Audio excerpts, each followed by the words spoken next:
Büyük Birlik Partiyasining raisi Mustafa Dastici Belajik viloyati So'yut nahiyasida Ertuğrul G'ozining So'yutda birga qurganligining 737-yilini xotirlagan yo'riq markazida qilgan so'zda Sharq Turkistonni unutib qolmadi. Turkiyaning atrofidagi turk va islom davlatlarining qonliq ko'z yoshlari bilan zulm sitamda yashayotganligini tilga olgan Dastici, Sharq Turkistondagi qarindoshlarimiz Xitoyning zulmini tatib olsa, biz qandoqmi xotirjam yashay olamiz dedi. Sharq Turkiston bizning vatanimiz. Musulmonlar yashagan har bir tuproq bizning parchamiz.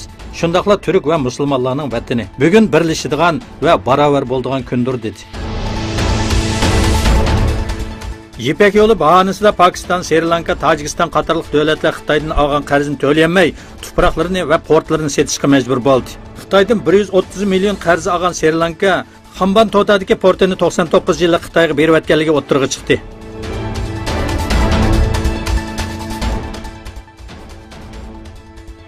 Amerika amaldorlarining Afg'oniston vaziyati to'g'risida 17 yil yolg'on xabarlarni berganligi bayqaldi. New York Times gazetining xabarida Amerika amaldorlari 2001-yildagi, ya'ni Afg'oniston vaziyatini mubolag'a qilib, Amerikaning Afg'oniston hukumatining 56%ni kontrol ostiga olganligini degan bo'lsa-mu, amaliyotda %29%ni kontrol qilganligi ma'lum bo'ldi.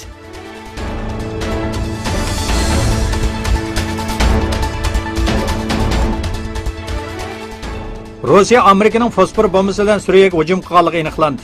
Amerikaning F-15 urush aeroplani bilan Suriyaning Dayrizor viloyatidagi aholilarga fosfor bombasi tashlaganligi oshkorlandi. Pentagon Rossiyaning bundan ilgari xabari yo'qligini dedi. Portlashda hozircha o'lgan va yordar bo'lganlar ma'lum emas.